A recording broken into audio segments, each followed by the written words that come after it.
Keď sa povie včela, čo si predstavíte? Asi med však? No, med je v skutočnosti len taký malý, aj keď samozrejme veľmi chutný bonus. Ten skutočný význam včely pre náš svet je oveľa hlbší. A my sa na to teraz spolu pozrieme. Skúste si na chvíľu predstaviť, že vojdete do obchodu a regály, kde býva ovocie a zelenina, sú takmer prázdne. Že by zmizlo 80% všetkého, na čo sme zvyknutí. A nie kvôli nejakej katastrofe, ale preto, lebo by chýbal jeden jediný maličký tvor. Toto bohužiaľ nie je scéna zo sci-fi filmu, je to celkom reálna hrozba. A tu sa nebavíme len o jedle na tanieri. Táto práca včiel má aj priam obrovskú ekonomickú hodnotu. Viete si predstaviť, že len na Slovensku vyprodukujú včely svojim opelovaním hodnotu vyše 400 miliónov korún ročne, a to všetko len tak, potichu, lietaním z kvetu na kvet. No a presne toto nás privádza k tej prvej a, povedzme si na rovinu, úplne najdôležitejšej úlohe včely. Tej, ktorú by sme mohli nazvať službou neviditeľného záhradníka. Pozrite sa na to. Tieto čísla hovoria za všetko. Až 80% rastlín, od ktorých sme závislí, opeľuje jediný druh hmyzu, včela medonosná. Zvyšných 20% si delí všetok ostatných hmyz dokopy. To je, panečku, zodpovednosť na pleciach takého malého tvora, nemyslíte? A tu je ten háčik. Včela medonosná sa nestala takou kľúčovou len tak sama od seba. Pravda je taká, že sme ju k tomu vlastne donútili.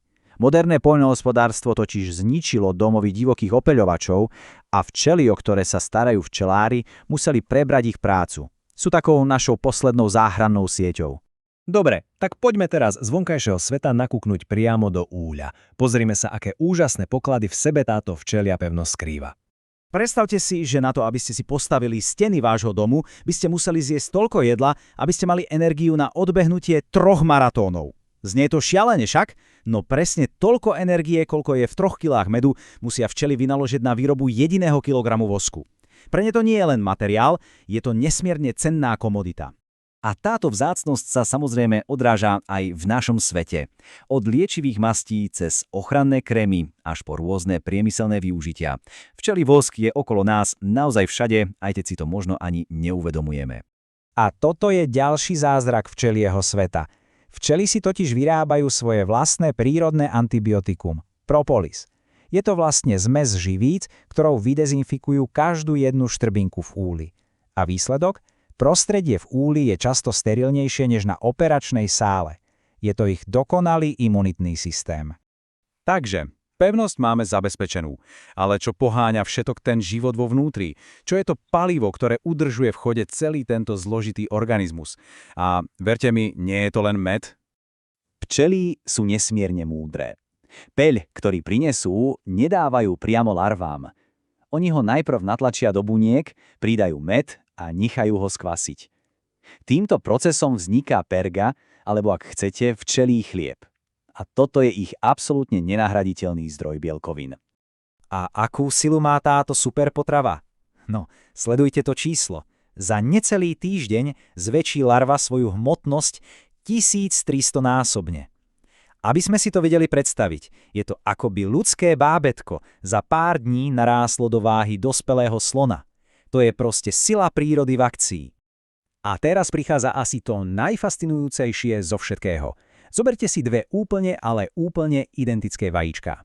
Z jedného sa vyľahne robotnica, ktorá žije zhruba 5-40 dní. Z druhého sa vyľahne matka, ktorá žije 4 až 5 rokov. Ako je to možné?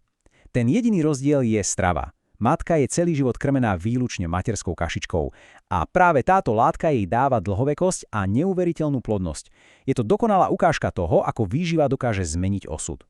No a od výživy je už len krôčik k liečeniu, pretože včelie produkty nie sú len superpotravina, ale aj základ celého medicínskeho odvetvia. Tento odbor sa volá apiterapia a zaoberá sa využívaním úplne všetkých včelých produktov na liečenie. Áno, čítate správne, vrátane toho najobávanejšieho včelieho jedu. Žihadlo totiž nie je len obranná zbraň. Včelí jed sa už tradične využíva na liečbu reumy a bolestí klobov. Všimlo sa totiž, že včelári týmito chorobami trpia oveľa menej. Skrátka, to, čo na prvý pohľad bolí, môže v správnych rukách aj liečiť.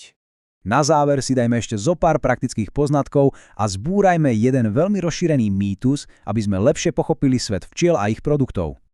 Tak Toto je asi najčastejší omyl.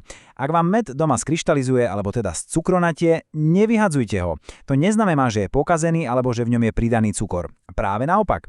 Kryštalizácia je prirodzená vlastnosť každého pravého medu a vlastne je to dôkaz, že nebol tepelne znehodnotený.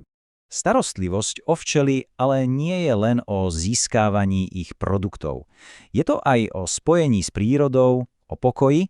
Ako vraví staré príslovie, práca so včelami prináša celoživotné šťastie, pretože nás učí trpezlivosti a vnímavosti.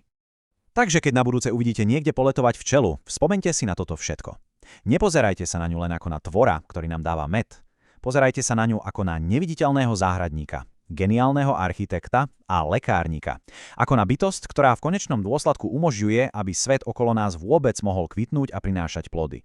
Chrániť ju znamená chrániť samých seba.